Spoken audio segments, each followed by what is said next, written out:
Welcome back to Razmafsar TV. Before we go to the topic of this video today, which is about a very interesting and mysterious topic, namely iron mask swords from Luristan, Iran, let me thank every one of you, all of you, my dear fans, followers, and supporters. You have been really amazing because this channel has been growing day by day by the number of subscribers. Also I have more and more visitors, and then many videos, even the old videos like 2.5 years ago, which I started with the new channel. They're being again and again watched and visited, and you make lots of comments on them. I would like to thank every one of you. So let me just go ahead and talk about iron mask swords and what are they. Iron mask swords are obviously, as the name says, made of iron, are from Iron Period of Iran, Luristan, and they're really mysterious. And you're going to see why. They have lots of symbolic meaning and significance to them. And I think, as far as weapons are concerned, few weapons I have handled and in any culture carry so much weight and significance and meaning to them as these iron mask swords, and I'm really fascinated by them. And I need to say that I was fortunate enough to handle the items which are kept in museums in Iran, and also you will see in my book, Arms and Armor from Iran, um, examples of iron mask swords from very famed private collection. Let me just go and share my file with you. So from there, we can go ahead and talk about these magnificent uh, sword. Okay, let me just go from the beginning. These are iron mask swords from Luristan, and this is, as you can see, typical example of iron mask sword. This is published in my book, Arms and Armor from Iran, and published in my book, Arms and Armor from Iran. And this is kept in the National Museum of Iran. This is partially broken. That's why the blade looks a bit, not a bit, I mean, short is 15.47. The length of the blade, and the total length is 26. Again, remember that it is broken. As you can see, I'm going to explain what these figures, lion heads and human heads, mean here. But let me just go ahead and let us discuss about that. So we have a number of highly ornamental iron swords from Luristan, and they all show a combination of indented grips. Look at the grips here, please, for example, right? Indented grips, round indented grips, and disc-shaped pommel. So the pommel here, I mean, I don't know if you can see it, is, forget now these figures, I will explain. It's like disc-shaped, and they're decorated with lion heads and human heads accordingly. And the pommel, as you can see, it was possibly cast on to the blade. Additionally, the pommel is mounted on two sides of the grip, right? Here with a pair of human heads, right? And two molded cords ending in a pair of crouching lions are placed on the guard and handle. Sadly, we have examples of them in Iranian museums. We have also examples of them in the Metropolitan Museum of Arts, and some of them in leading private collections in Europe and United States. But sadly, as far as I know, none of them was obtained in scientific excavations. So Ibn Muscarella, our colleague, says that from 88 known pieces, none of them were from controlled excavations. But I need to mention that Iran has a very, very good teams of local Iranian archaeologists, and lately they have excavated many new things, and I'm sure we are going sooner or later to find some excavated ones. If not, maybe they have found it so far. I need to check on this. Multi-piece, they're made, as you see, from multi-piece. So that we can call them multi-piece iron swords. Were made of different iron parts, obviously. The blade is set at the right angles to the hilt with the broad, normally not all of them, this one doesn't have it, some of them have a flat midrib running through the blade. The rectangular hilt is divided into 3 parts, as you can see it here, 1, 2, 3, right? By 2 raised rings, you see that? The flat disc pommel is decorated with 2 birded male hats. So normally they represent male hats, which the bird, right? Facing out of the pommel, as you can see it here. The 2 crouching lions, okay, I will show it later on, they're crouching lions with the paws outstretched, right, are placed on both sides of the guard close to the blade, as you can see it here, right? The human hats have round, bulging outline eyes and prominent noses. So I'm right now reading this information from my book, Arms and Armor from Iran, some of it, not the whole detail. I don't want to, just make it's going to be boring if I do everything, read everything. So they have prominent noses, small horizontal mouth, placed within a bird, and hair in the shape of small lumps, right? Visible over the forehead. In addition, there is a 3-stepped flank at the joint of the pommel with the hilt. The same bulging eyes and pattern of hair can be seen on the lions, right? So not only on human beings, but on lions. The Ricasso is shaped in 2 sections with the lower part decorated with an incised, in some of them, chevron pattern. So this was from National Museum of Iran. Here also there are other pieces from National Museum of Iran. Here, if you can come and take a look at this one, this is total length, it's not broken, it's 42 centimeters total length. And length from the top of the head of the lions, towards the tip is 43, the total length, and then it weighs 560 grams. The other example also from National Museum of Iran, the museum inventory number is here, weighs 520 grams, and total length is 33.5. So it's this one is a bit shorter than this one, right? The making of this swords should have taken a lot of expertise and technology.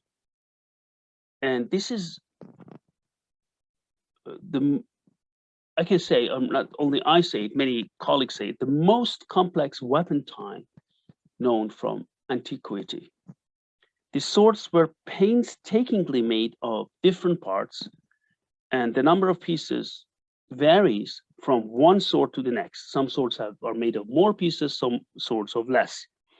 So different parts were added tightly to each other. That is almost impossible to see the seams of joints. To make this type of iron sword, the separately made blade, so they made the blade first, right? Was first inserted in the crevice in the hilt, which is here. And then 2 rings of the hilt were added. You see that there were 2 rings, right?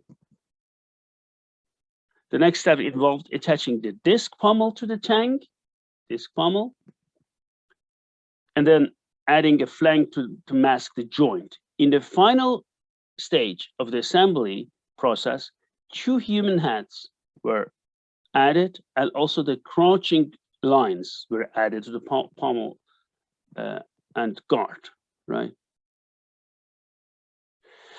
So 2 human heads and 2 lines.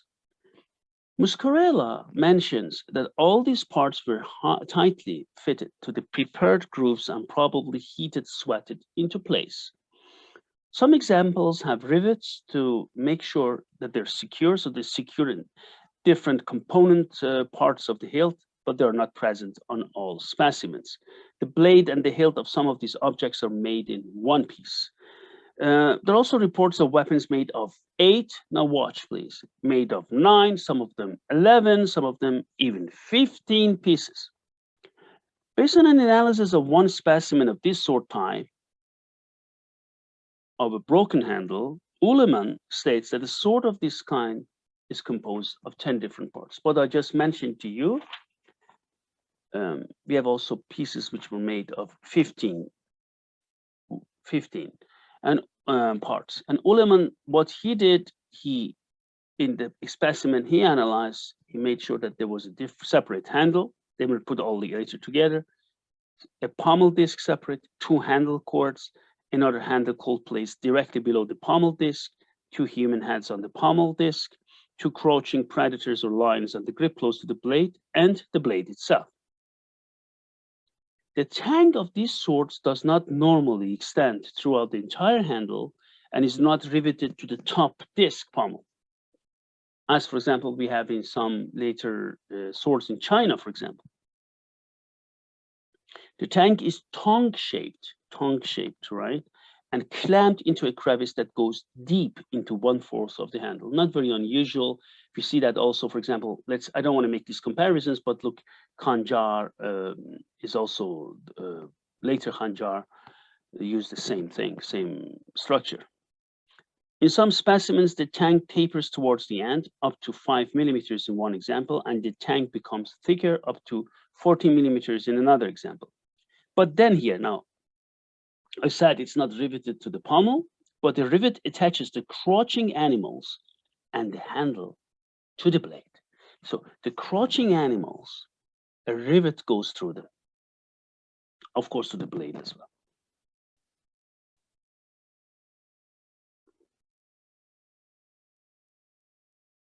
The heads on the disc pommel are also pinned in place. They're pinned in place. Muscarella explains that the number of hilt, rings, rivets, and whether or not the blade and hilt were made in one piece contributes to a difference in the recorded number of component parts. So we talked about it. These 3 are in my book, Arms and Armor from Iran, 3 from National Museum of Iran. Now, this is from a private collection, former Axel Gutmann collection. This is a fascinating piece. Axel Gutmann was a very famous German collection, so it was formerly kept there. Then later on, it went to an auction. 772 grams, as you can see. So it's like now imagine, this is a solid sword. We have, for example, shamshirs from 700 to 1,100 grams. Just as a point of comparison, most shamshirs are 750 to 850 grams. So it's a solid sword.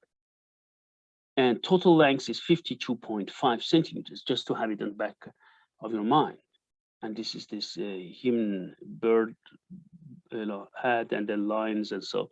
So the manufacturing of these iron daggers and swords, some of them are short swords, some of them are smaller daggers called daggers, is fascinating if for nothing else than the fact that mystery that surrounds the methods used in the manufacture. We don't exactly know what type of methods they use to manufacture them.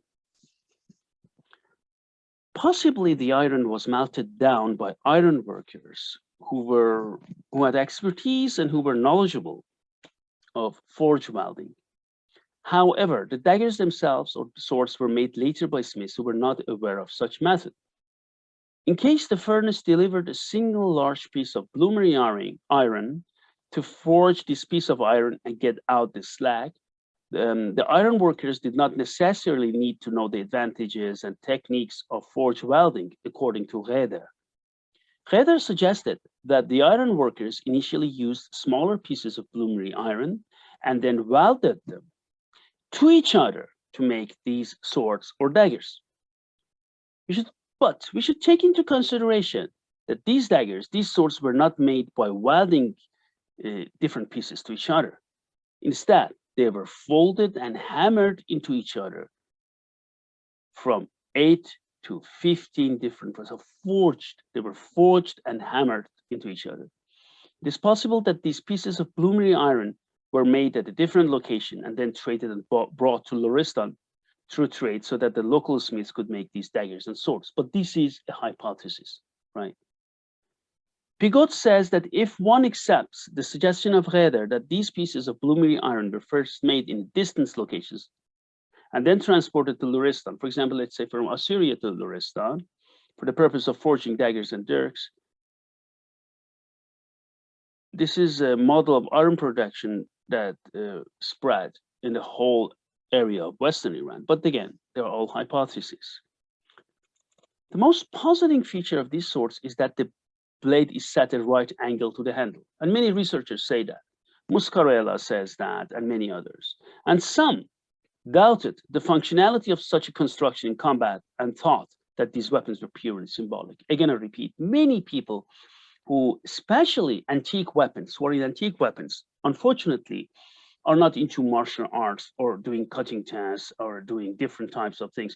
And then when they do not see that a specific sword does not fit their understanding of swords, they call it, this cannot be used or was symbolic. Actually, let's put it that, but let me just make a comparison for you. Here, this is a late, from my book, Heirloom of Steel, Ottoman Turkish Yatagan.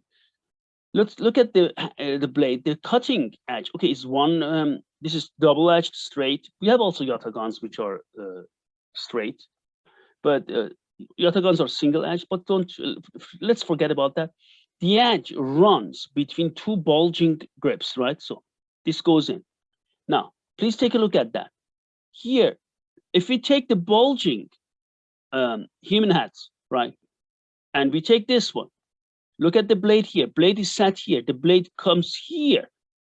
The same here. And we know that yatagans were used, right? So what is the difference between this and this, right? Just to take into consideration, I just wanted to mention that. Just because it is set at that angle doesn't mean it doesn't work. I'm going to have one reproduced, and I'm going to make a cutting test.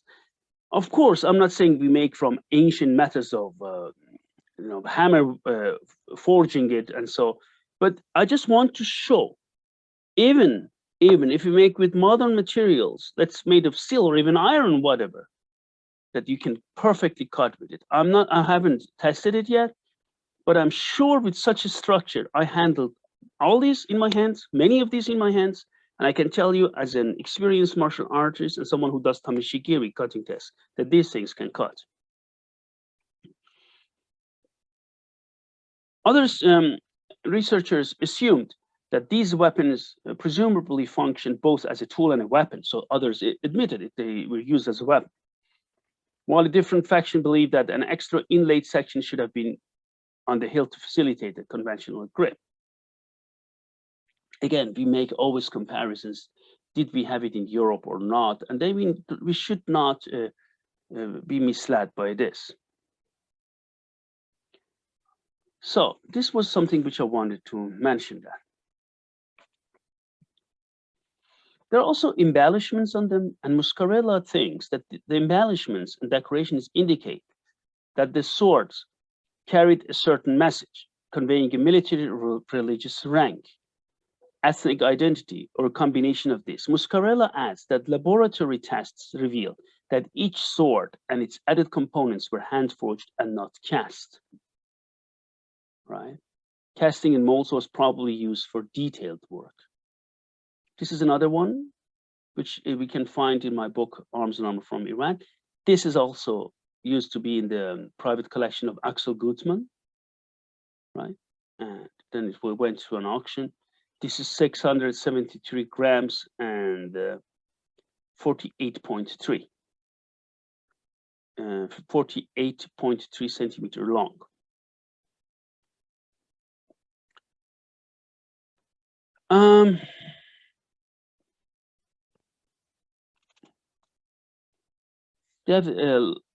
Regarding the iconographic aspects, the birded human heads and crouching tigers, right? So this is this one, right? I already talked about it, so you can see here better from Axel Gutmann. Another one from Axel Gutmann collection is 46.5 centimeters and 749 grams. So regarding the iconographic aspects, meaning the human heads, birded human heads, and crouching lions of the daggers, dirks, or daggers and swords, short swords, could be traced back to the underworld goddess Nergal, who is connected with Assyrian, Babylonian, Hittitian cults. And Murray thinks that this connection with the underworld would be well suited for this weapon, which was possibly made only as a gift of grave offering for the deceased. But again, this is a hypothesis. I am very, very careful of these statements. If there is one weapon which was specifically made for the grave, we know that many weapons, many warriors carried their weapons into the graves, and we need to do, I mean, this is only a hypothesis and an assumption. Because, you know, for example, Murray says they are unwieldy, but what does that mean, unwieldy?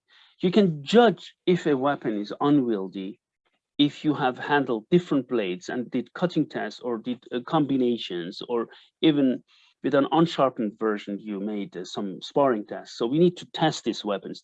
At the end of the day, we should not forget that we are dealing with weapons, right? I mean, of course, historical weapons, but these are not decorations, right?